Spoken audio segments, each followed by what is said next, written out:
How's it going, guys? I'm KTO, and today, a special tribute to my Cleveland Browns, the team who seems to mess everything up. Unless you're a fan of the Falcons or the Patriots. The Browns have more former players in this game than any other team. And Falcons fans, you should be especially grateful. You literally make up half your offense. And with my Terrell Pryor video recently hitting 100,000 views, I had to honor the man by wearing his jersey. It hurt me making this video, but I hope you enjoy. With a chain of events occurring over the span of approximately 2 decades, some poor decisions made by the Cleveland Browns have made this game possible. I'm going to show you all the pieces that the Browns have contributed to this game, and go over the biggest difference makers. First up is Taylor Gabriel. Nicknamed Turbo Taylor, Gabriel is one of the smallest players in the league. At 5'8", 165 pounds, Gabriel was an undrafted free agent out of Abilene Christian University. Ever heard of that school? Probably not. Hence, part of the reason why he was overlooked. But after having a discussion with one of the staff members for Cleveland, he was given a tryout. That tryout turned into a roster spot that eventually turned into the second best receiver stats-wise on the roster, racking in 621 receiving yards. He thrived on the 2014 Browns team, which his offensive coordinator at the time, Kyle Shanahan, knew exactly how to use him. But with a new coordinator every single season, he was never correctly utilized, which really upsets me as a Browns fan. And he was cut by the Browns the following season, which I don't understand because we hardly have any playmakers. But anyway, Gabriel was picked up by the Falcons and instantly turned into a perennial threat from the slot, shocking many fans who had no idea where this dude came from. Sadly, I did. Next up is Alex Mack.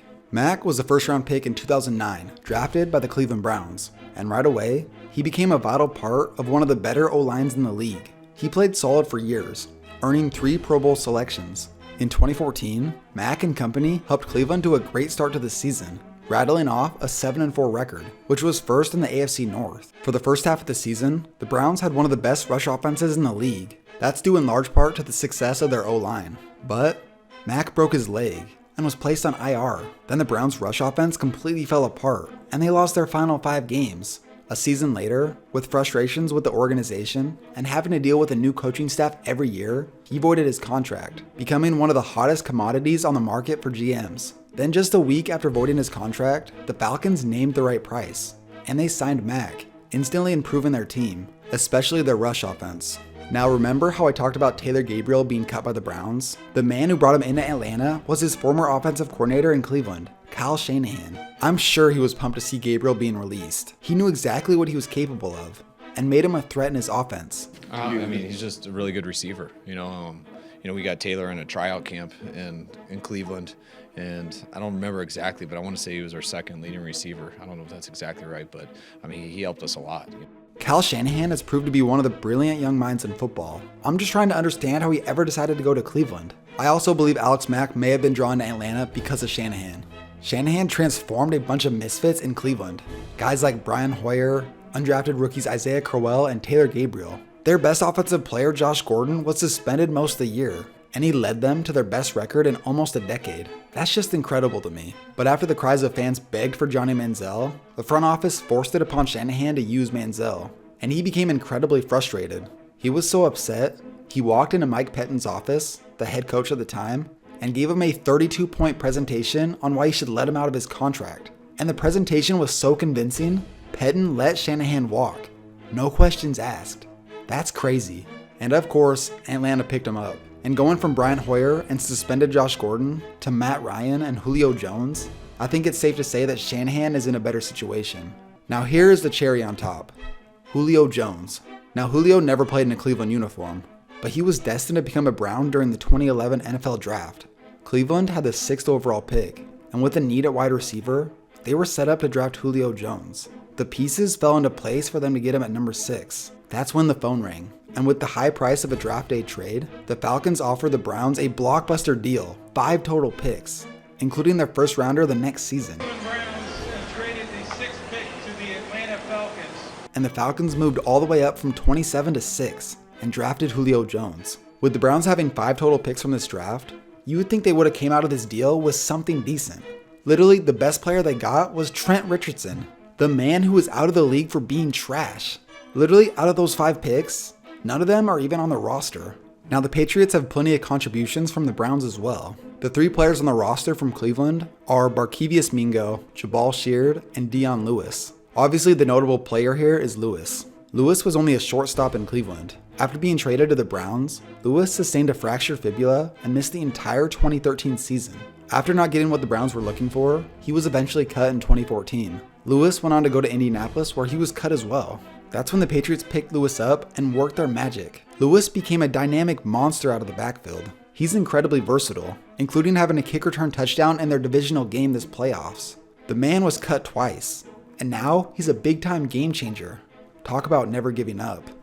But all these additions to the Patriots aren't nearly as insane as the final person I'm going to talk about, Bill Belichick. Now, before there was a dominant dynasty, before there was pick number 199, there was a first-time head coach. We are going all the way back to 1991. After stunning the Bills in the Super Bowl, the Giants were world champions. And one of the biggest reasons behind this victory, their shutdown defense, led by their defensive coordinator, Bill Belichick. He was big talk on the coaching carousel, and the Browns landed their next head coach. Now, surprisingly, there was a time where Belichick wasn't winning week in and week out. His career record in Cleveland was actually below 500, which isn't good, but considering it's the Browns, he actually did something us Browns fans haven't seen in over 20 years. He won the Browns a playoff game in 1994, which was his first playoff win as a head coach. And shockingly, the Browns' last playoff win. As a Browns fan, ouch. But to all you Patriots fans, be thankful for ungrateful Cleveland fans. Because listen to this story. Now this is crazy. Belichick made several unpopular decisions during his time in Cleveland, but none more controversial than the one involving quarterback Bernie Kosar. As Kosar aged, he wasn't as good as he once was, but Kosar was popular in Cleveland. The guy that Browns fans believed would get them to the Super Bowl. And things between Kosar and Belichick were never that great. Bill brought in Vinny Testaverde and made Kosar the backup. Then one Sunday, Testaverde got hurt, and when Kosar went in, he didn't run the plays Belichick called, and Belichick, being himself, cut him the next day. And to put things lightly, Cleveland raged. Belichick received death threats. His kids couldn't even ride the school bus. He had to have cops stationed outside his home, and fans outside of the stadium echoed with chants of, "Bill must go."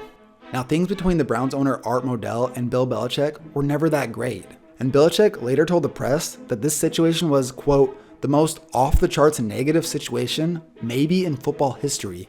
Halfway through his final season in Cleveland, the owner Art Modell announced he was moving the team to Baltimore. And then after that season, over a phone call, he fired Bill Belichick. And with a few short stops along the way, including becoming the Jets coach for one day, Belichick landed in New England. The rest is history. While New England rose to stardom, Cleveland stayed in a state of utter disaster and has been that way ever since. So thank you for checking out this video. And a special shout out to all my loyal subs. We just hit 10,000 subscribers, which is awesome. I honestly didn't expect this to happen this quickly, and I'm truly grateful for all of you. So have a good one. I'll catch you in my next video.